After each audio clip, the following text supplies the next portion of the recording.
Okay. Are we live? Mhm. Okay. I'm Claire Spooner. I graduated from UVA in 2014. I won't take you through my whole history, but I moved to New York City and worked in interior design and left my full-time job in the interior design field about a year and a half ago to paint full-time. And a big reason why I did that and how I knew that I would be able to support myself on my art only is because I had painted the Rotunda while at UVA on a trip back, and I reached out to the UVA Instagram asking if they might post on their feed, and they did. I was still working and for a designer, as I said, and I got so many requests for more rotundas that I kind of really realized that I could do this as a full-time job. And I'm proud to say I am fully supporting myself on my art. So although I didn't major in art at UVA, UVA did turn out to be the thing that really led me to my profession now.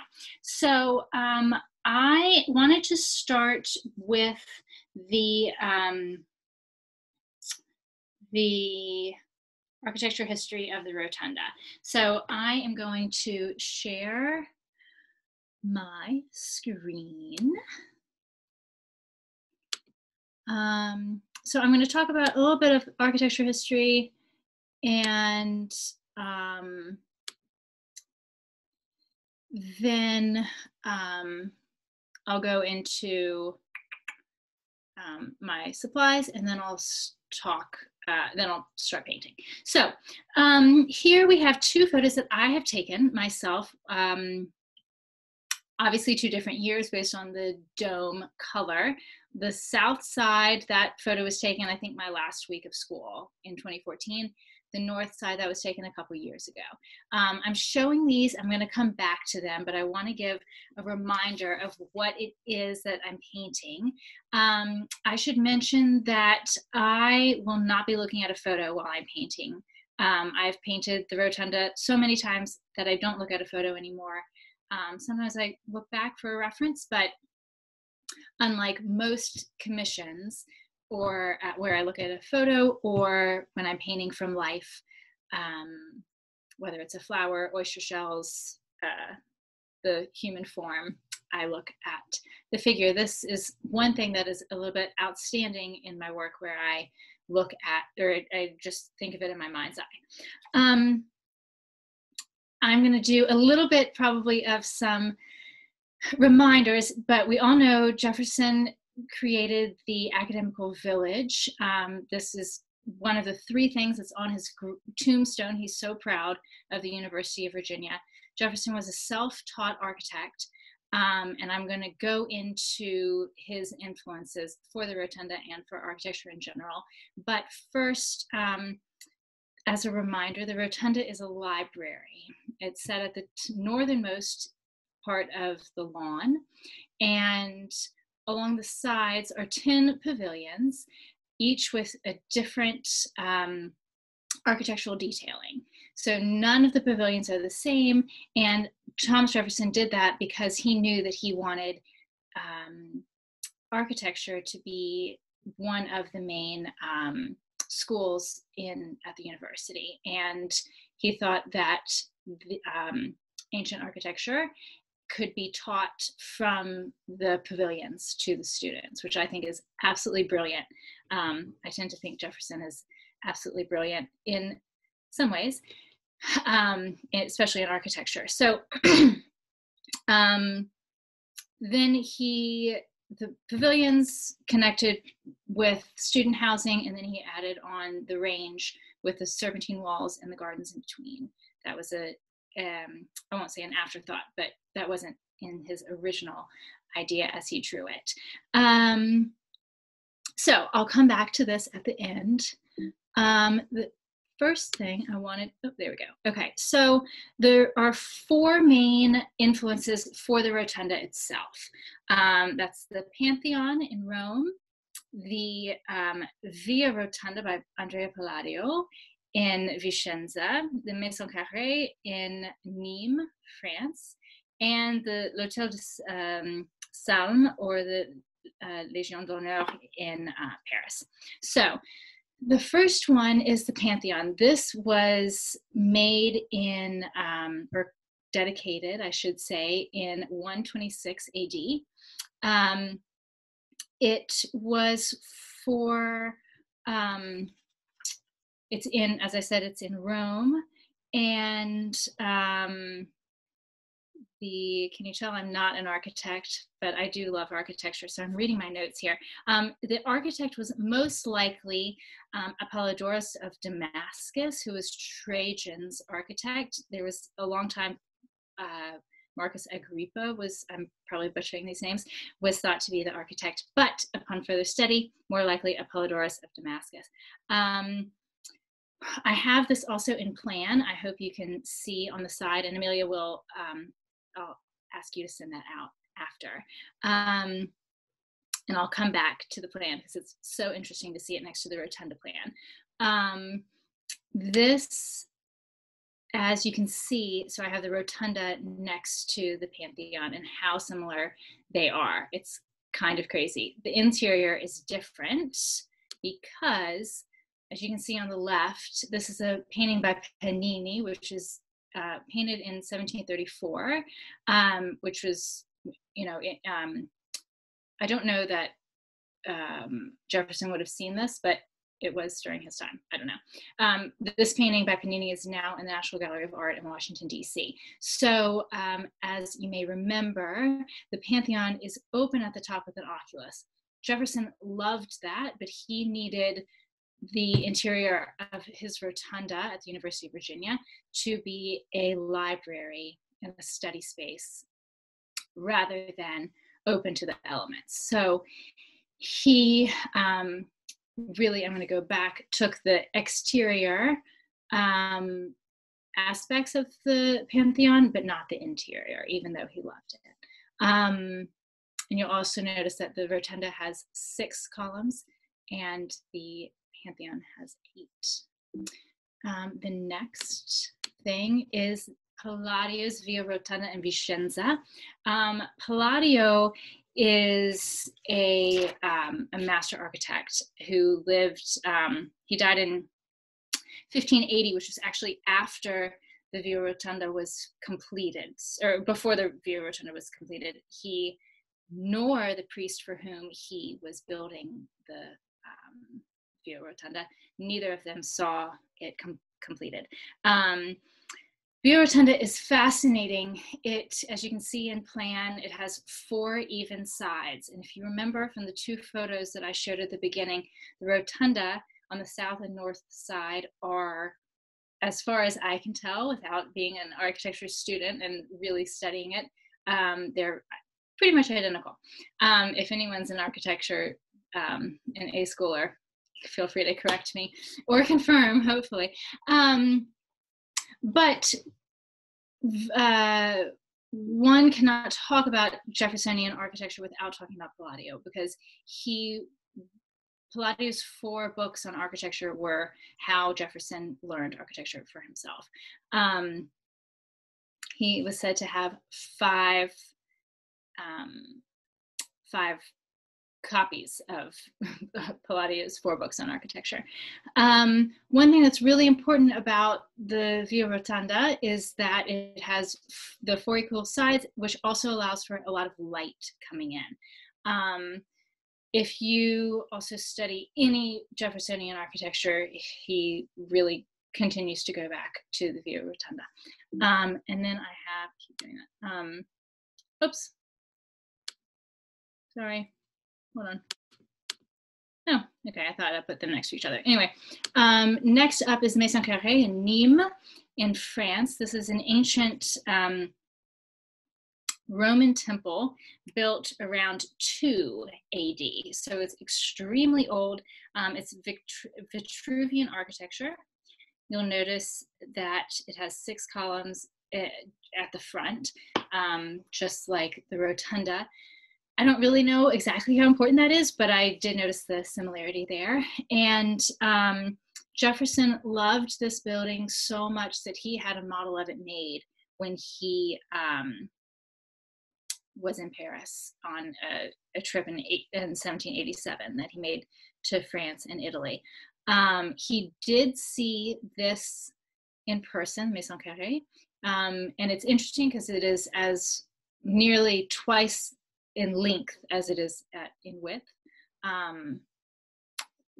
Maison Carrée means square house or box house in French. He did see this in person. He did not see the Pantheon, as far as I can tell, in Rome, and he definitely did not see Vicenza and the Palladian Villa of Villa Rotunda. But there's an interesting New York Times article that I have linked in the bottom of this. He studied it so much that for him it was more the knowledge and the understanding of the plans was just as important as seeing it in person. So he wasn't too worried about that. Then I wanted to put these two side by side. So this is the Rotunda if you can't see the dome, right? So how similar are those? It's really kind of crazy. They're very similar. Okay, the last one is the Hôtel de Salle. This is also called the Palais de la Légion d'Honneur. It's in Paris. This is the building of the Legion of Honor, and that's the highest merit that you can receive in France. France is the Legion of Honor. The architect was Pierre Rousseau, and it would have been completed in 1787, which is the same year that Jefferson made his French and Italian tour. So I'm assuming he would have seen it nearly finished, if not completely finished. If you're standing in Paris with your back to the Seine and you're facing the Musée d'Orsay, then the L'Hôtel de Salle is directly to your right. So that building that you can see over to the left in the photo is the Musée d'Orsay. And this is an important piece of architecture because it is French neoclassicism. The others are the ancient actual classicism, and this is the French neoclassicism, which is still a really important aspect in Jeffersonian architecture. As you may recall, Jefferson loved the French, and I believe he died a poor man off of buying French wine. So also another big influence for Tommy J. All right, back to the task at hand. So that was your architectural history lesson of the day. And now I want to move on and talk about the rotunda itself. So I have photos. These are, as I said, photos that I have taken. I much prefer to paint off of photos that I've taken, if at all possible. It's not always possible, but when I can do it, I do. And I paint the rotunda from the north side. This is not the most popular side of the rotunda, as everyone loves the lawn. But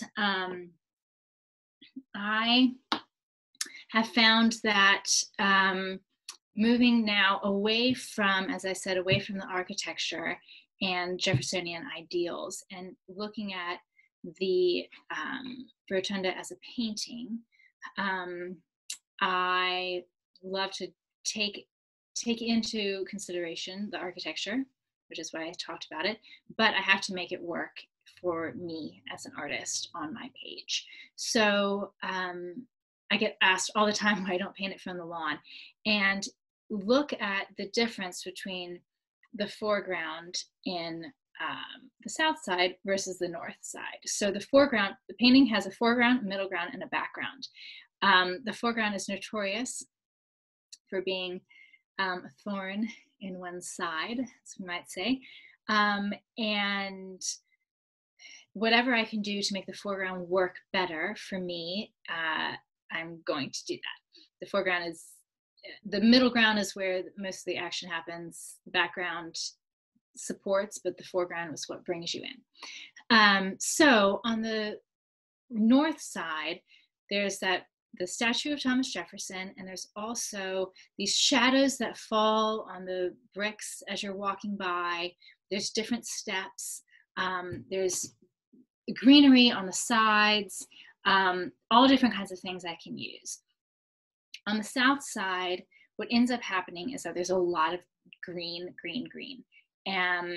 And other people may love to paint that way. I choose the north side.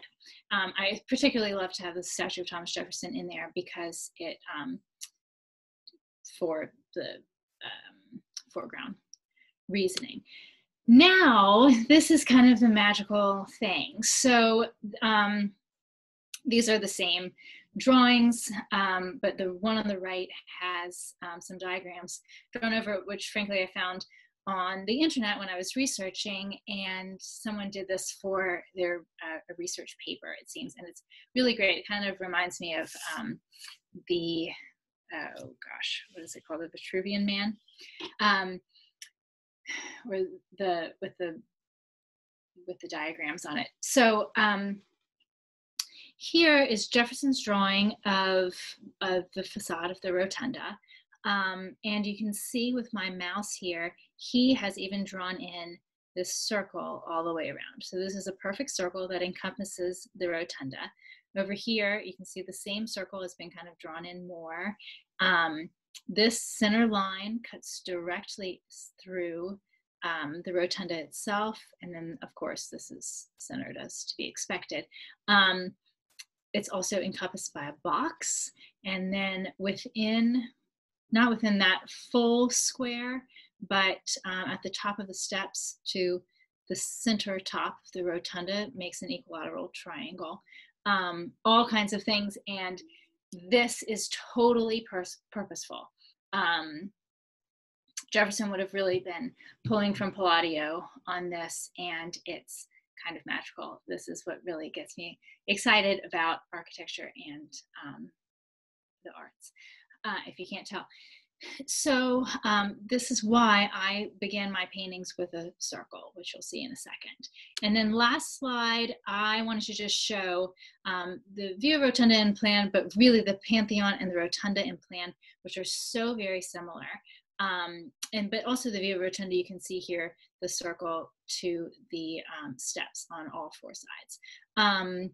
I have linked everything in, I'm gonna stop sharing now. I have linked everything in that slideshow, which Amelia will kindly send out. And if you want to read up more, I did not link more of the other Jeffersonian architecture, but that Maison Carrée that is really influenced the Virginia State Capitol in Richmond, and the L'Hôtel de Salm really influenced Monticello. They're so similar. So I think you should check that out if you so desire. So I am going to start painting. As I said, I'm going to start with a circle. So, all right, I think that's good. Give me a shout if you can't see this right here. Now is when I would definitely pin this Clare Spinner demo to your screen so it's big. I have to say that when I draw, I don't draw very dark, but I will for this. But it might be a little bit hard to see my pencil marks, but I'll bring it up closer as I go. So the first thing I do is to find the center mark. I just eyeball it. I don't use any ruler or anything ever. That would be cheating in my book. Although if you want to, you may. I then I start with circle.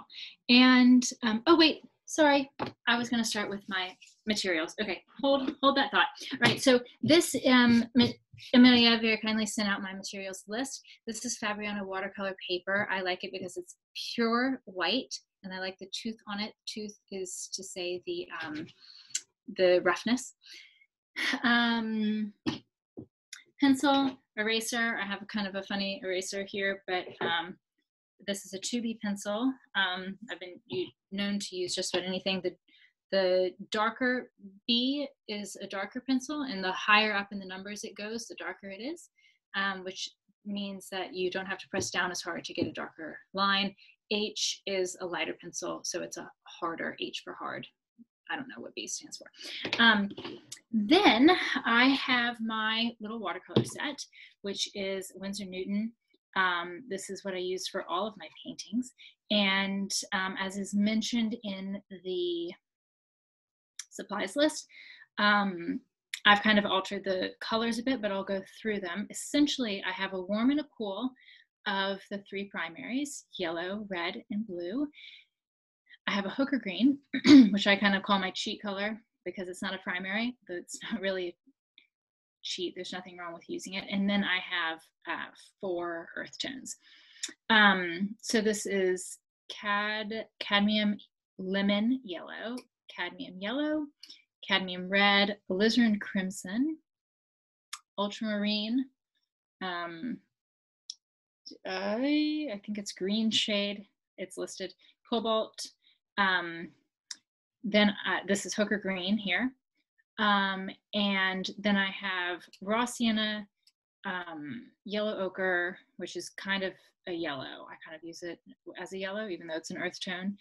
Van Dyke brown and raw umber, and then this is a color that at some point I obviously used a lot, but I haven't used it in probably a year, and it just is taking up space.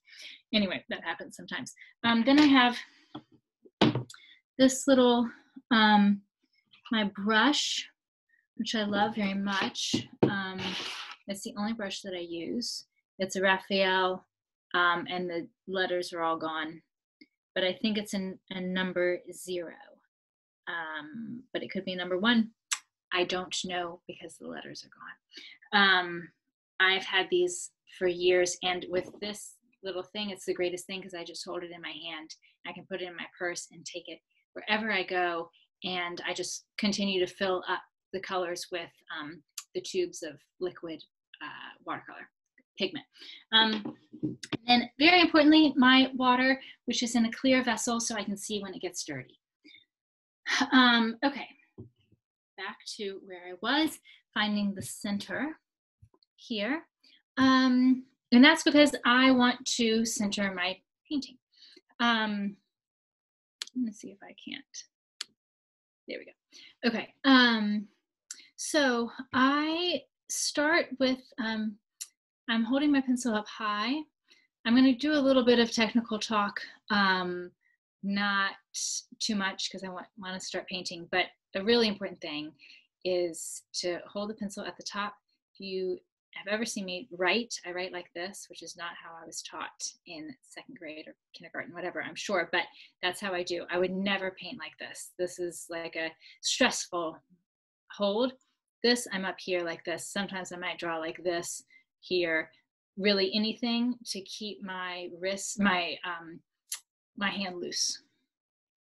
And I draw from the shoulder. So if you're looking at me in the, where you can see me in the screen, not at the page, I draw from here. So I'm drawing at the shoulder, then this means that I'm not getting really tight into my wrist like this. I'm drawing like this. Okay, so I am going to talk a bit about the drawing before I start painting, because if the drawing is wrong, the painting is going to be totally thrown off. So, and I'm going to start going a little faster because I'm talking too much. All right.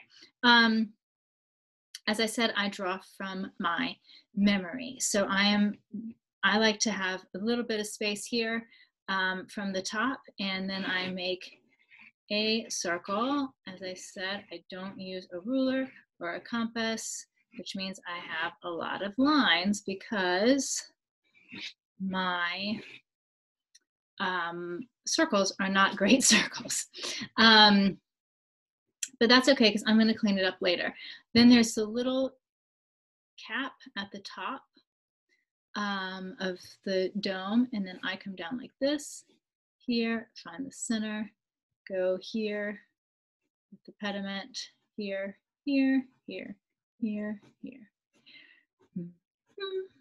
I'm still within the circle here, okay? And then Thomas Jefferson statue is about here. And this is a suggestion of the statue. We know it's there. I don't need to get too specific with it. Here's the pediment. And what's really important for me is to not get too detailed. I think the beauty kind of lies in not being overly detailed. So I'm not going to count out my columns. I've never had anyone come back to me after a painting and say there's not enough columns there. It's not really the important part. Okay, now we have these things that come down here. There. And then when I talk, okay, the brick that comes out here. And when I'm looking at the rotunda in my mind's eye, I remember that now I've, as I said, I've moved away from the architecture itself. So I'm not looking at it. That would be good in some ways, but that's not how I'm working right now. So I'm thinking of it really more as color blocks and where there's color in a chunk. So there's, I'll talk about that more as I'm painting, but I know that this is a full color block here because the brick leads into the brick. I want to be careful that I'm not just saying brick to brick. The colors are going to be very different, but that's why I connect the sides. Then to lead us in, I have the sidewalk coming in like that. There's some trees back here, which I note, and I note them on this side here. And then I'll put in the sky, but it's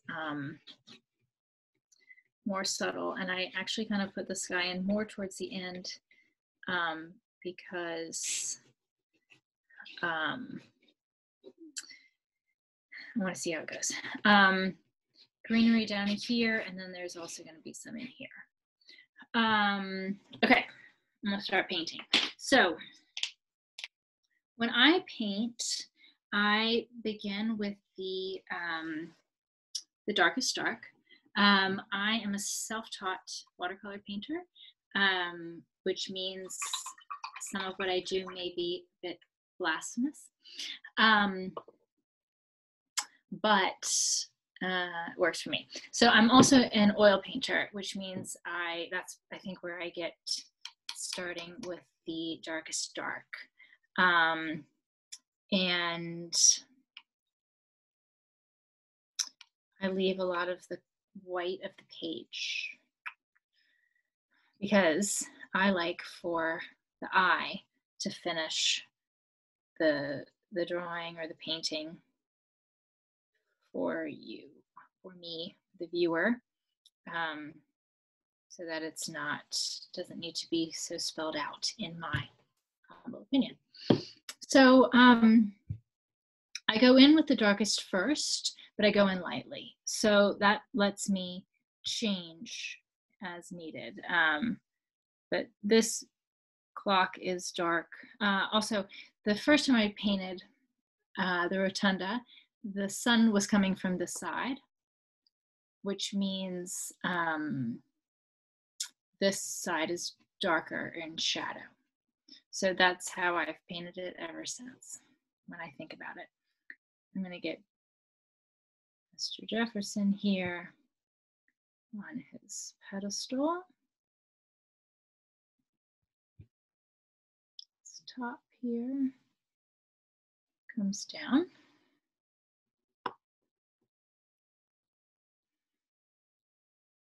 There's some in here, shadow on the side. And then this is in, actually that's in light, but there's some shadow there too.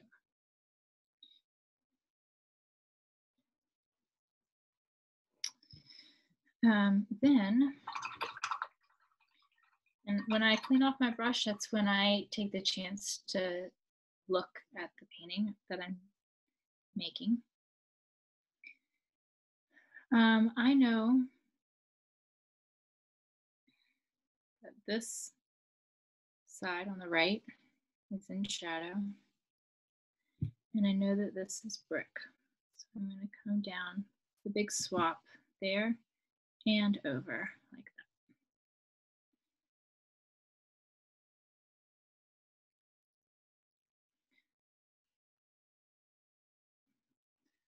That's a little line to note the top of the steps here.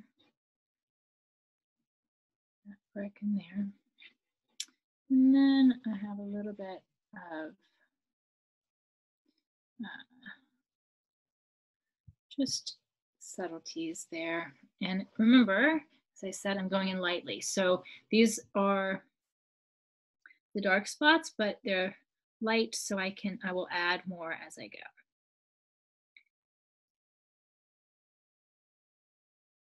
Because the columns are white themselves, I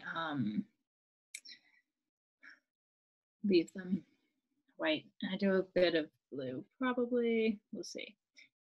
All of my paintings are originals. I don't do copies of my work, so everything is different, and it's kind of an adventure every time I go, every time I approach the page. I don't even know it's coming. So here's a bit. Here we go. Okay. Now, getting into this brick down here, and I do a big swap there and on the side, just to bring us in to the painting. I also like to make some, to vary my marks. So this is a big mark, this is a small mark here. That's what I love about this brush, is that I can do both big and smaller details in the same brush. So again, bringing this lighter brick in on the side. And I should note, as I'm talking about calling it the brick or the sidewalk, whatever, I actually really try not to think of the parts of the painting and try not to give them names, because I want to paint them as objects, not as giving names. I'm not explaining that very well. But if I look at them as just another object that happens to be green, an object that happens to be red, then I can get away from the stereotypes of making bushes green, making brick red, which I realize is exactly what I'm doing right now. But as I go on, it becomes more important.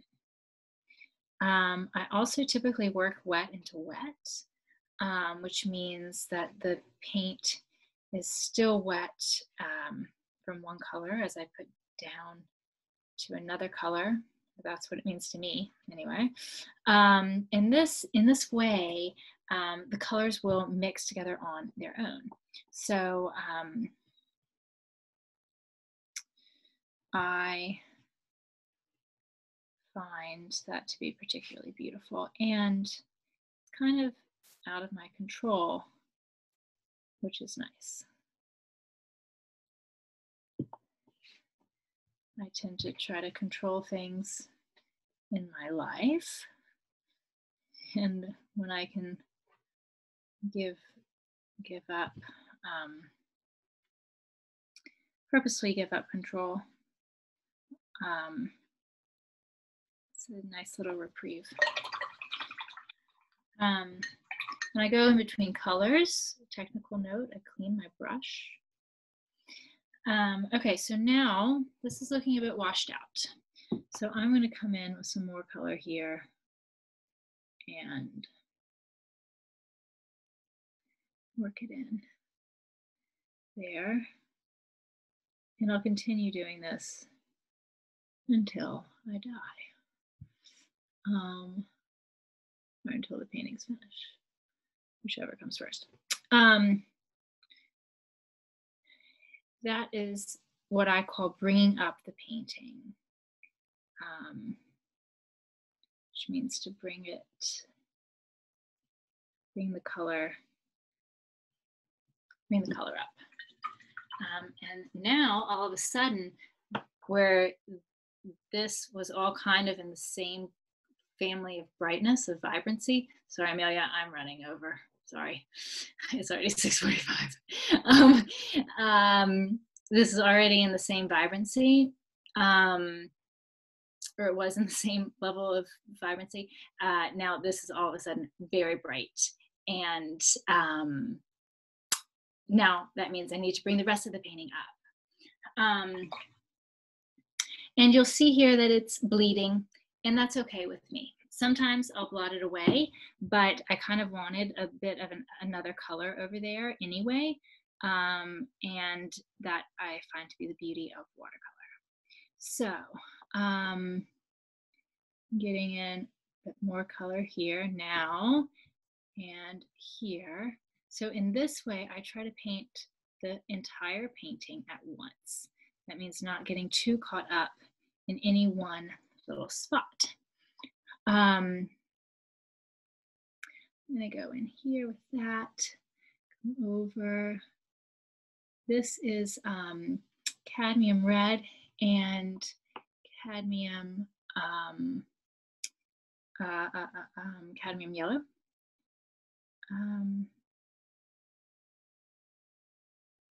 Now I start off, as I said, I start off lightly, maybe a little bit timidly, but that's because I want to make sure that I get my colors where I want them, and then I kind of attack. I have not yet gotten in. These are kind of some windows here, and as I said, I'm not being too careful about what exactly they are. I just know that really I want another color in that spot.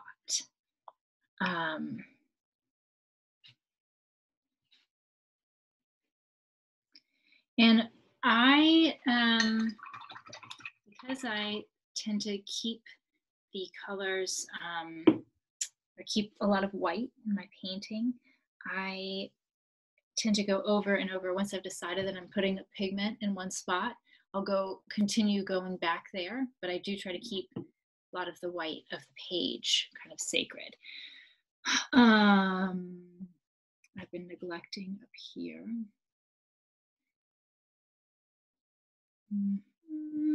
And I will eventually put in a line here, but I'm leaving that right now.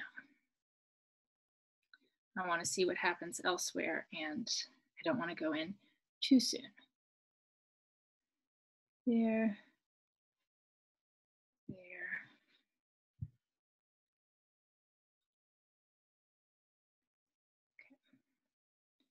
Here we're getting some columns, etc. And then steps here. And as I said, I don't typically name things as I go, but I have an audience right now, so I am. So as you see, as the paint dries, it lightens and it changes color a bit. So I just kind of keep an eye on it and I keep going back.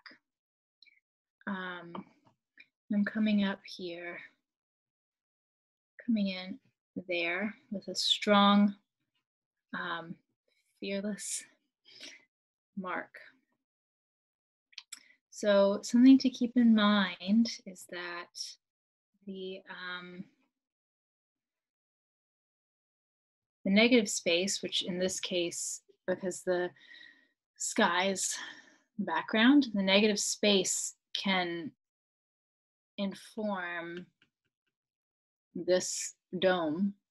The sky informs the shape of the dome even more than, right now, more than a line on the dome could. So that's why I put in that mark there of the sky. That's not what I wanted to go there. So I'm taking this there, a little bit of erasure with water. Thought I had a different color on my brush. I'll go back in there once it's dry. These are big strokes and very light. If you notice, I like to have the big strokes. In general, I break all my own rules anyway, but big strokes in the front foreground and in the background. In this case, Thomas Jefferson's statue is kind of the middle ground, but maybe it's a halfway point between the foreground and the middle ground because it does bring you forward. All right.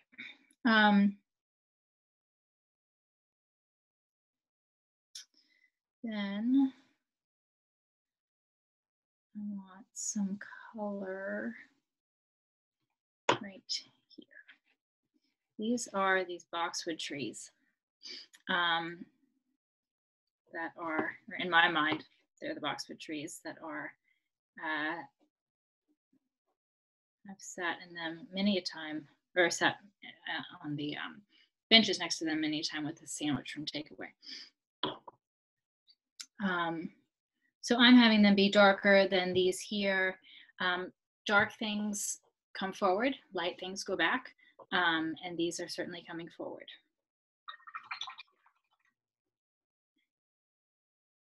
Then want to come in here with the that front piece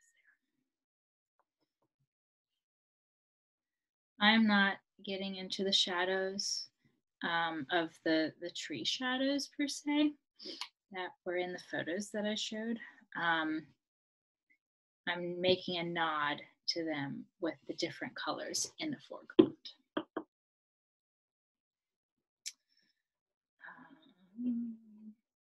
There. Then, now is when I start going back in. So this is dark and I want it to be darker. Here. This is dark and I want it to be darker. Again, this is to bring forward the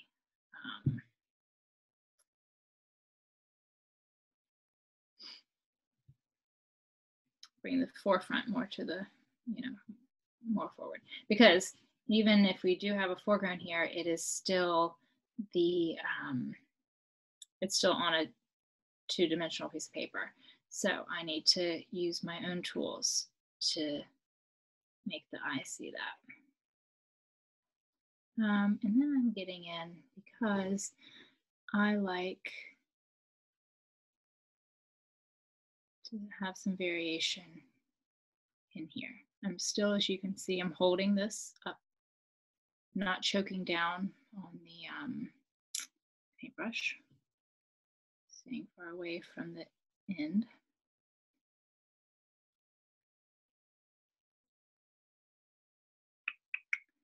And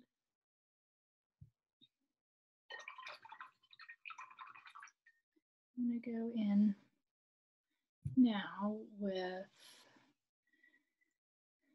bit more of a dark blue, almost black. I don't have black in my palette, if you noticed. So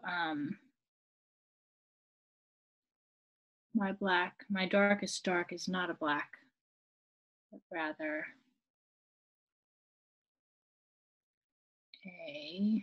it's usually ultramarine and Van Dyke brown.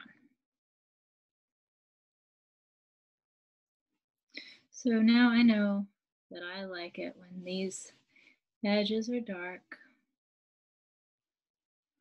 or that bit where the sidewalk meets the green. Right in there. Oh, damn. Sorry. Hold, please. Okay. Low battery, but we're good. And we're back. Right? Okay. There we go. Okay. So this bit, I really like to have the colors blend in here and in here. And at this point, I'm kind of try to step back and see what it needs as I'm going.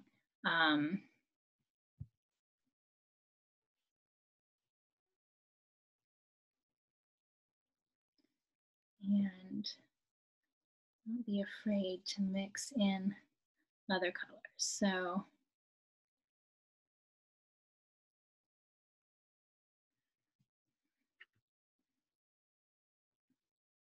Jefferson statue actually has very much green in it. And what I find is really nice is when I can bring in one color from one place and integrate it. One place in the painting and integrate it elsewhere. Like right in here, a little bit of green is really nice. Even though it's not really there in life, it's nice to have it. Okay, now this rotunda is needing a bit more attention, I think. Well, I'm putting in a little bit of color down here. So I want these to come forward a bit more. This here.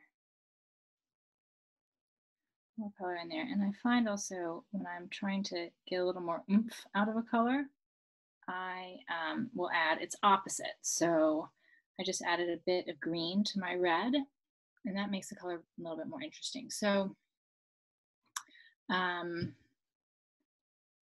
just going a little bit up here with some red. And then I'm going to go in more with the blue also here, and just a nod, and I actually want a bit of the orange in there too. How are we doing? This is actually very helpful for me to see it in the screen up there. Something about seeing it through a lens changes things.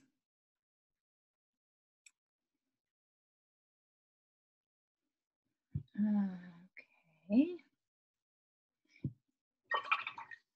And I like to put a bit of, I always kind of find some red in some warmth, I should say, in the trees there.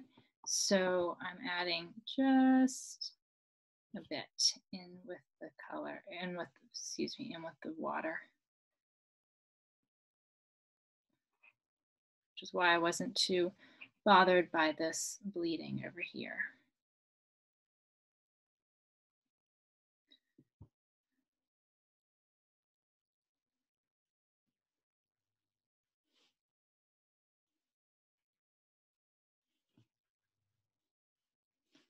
And I want that to be darker because it's at the front.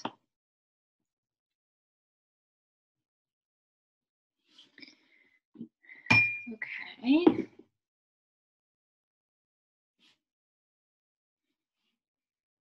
And as I said, these are all, when I painted the Rotunda, honestly, I don't know how many times. They're all different because I'm kind of responding as I go. I'm not, I don't decide before. I mean, I know what it's going to look like because of the way I know what composition I want, but I don't really know what's going to come out. So, as I said, it makes it more interesting for me also. Okay. This is the point where I kind of start what I call petting, which means I'm getting too much in too many little details here, or getting kind of caught in it. Best thing for me to do is to go away from it, come back with a fresh set of eyes, and then finish that way. But before I do that, I like to take my pencil, and I'm up high, and I use my pinky as a little kind of pedestal, and I mark in where my important lines are. So this isn't important because it marks the connection there between foreground and middle ground. Here, things have gotten blurry. So I'm coming in that here, here, here. I do this because sometimes I just don't say everything I want to say with the paint, and I need some pencil. I love to draw, and this is how I add in my drawing with my painting. I've more recently started doing this in my watercolors, and I think it's kind of nice because I'm able to say more.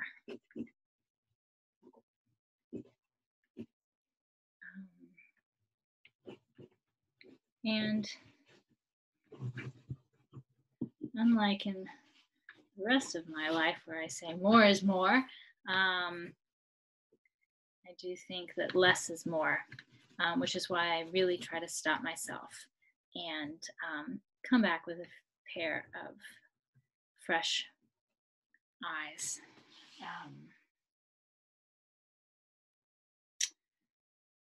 Fresh eyes later, particularly once it has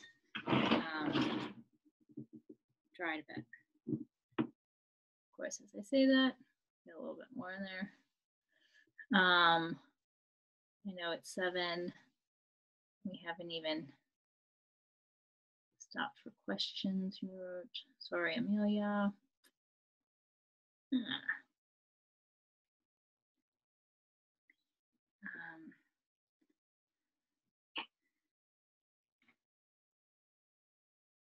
That needed just a little bit there. And in there. Comes up. Okay. Like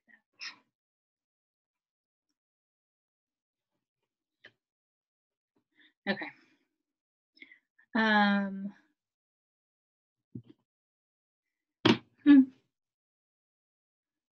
You can see where my just can't stop. All right, enough. Okay, so as I said, I will come back a bit to kind of finish it off, but that is where we are. Okay, I'm not letting myself paint anymore. If there are any questions, I'm happy to answer them.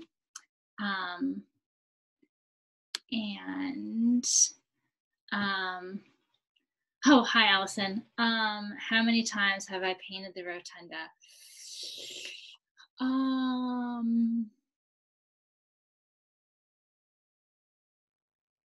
Over 100 for sure. Yeah, over 100.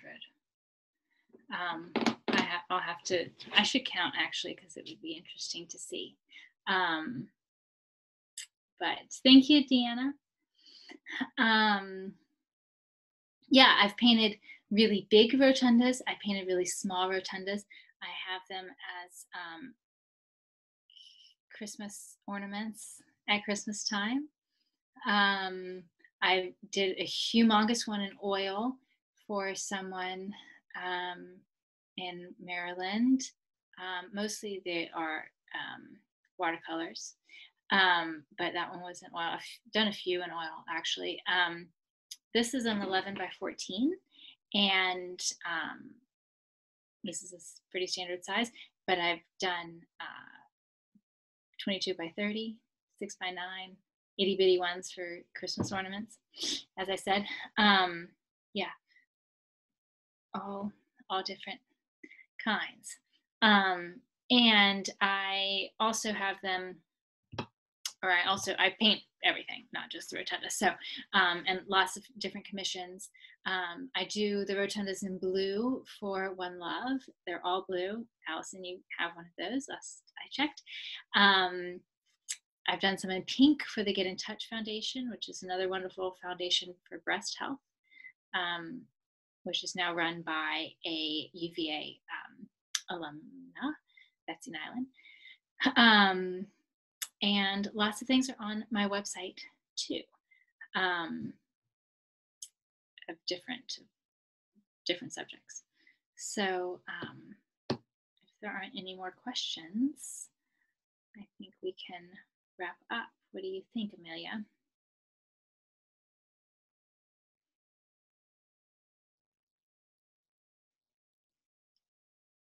There we go. My video popped back. There we go. This was really wonderful. Let's give Claire a little applause. Well, who likes the reactions? Yeah. Thanks. Got the emoji applause. Thanks, Josh. Thank you, Elizabeth. Thank you everyone for coming, and we'll post this recording as soon as we get all the technical aspects figured out, and we'll also send a follow-up email with Claire's contact information. So thank you, Claire. Perfect. Thank you all. Thank you so much for coming. And I'm on Instagram. I have a shop up on my website now. This will be up there. And but Instagram, I'm always posting things that are in progress or different inspirations. And in quarantine, I've been painting a self-portrait just about every day. I missed today, but just about every day, and doing some art history study also. So lots to see on there. When I can travel, I put my travels up there too. Yay! Well, have a great night, everyone. We appreciate you turning out, and Claire for her demonstration. Yes, thank you so much, all of you.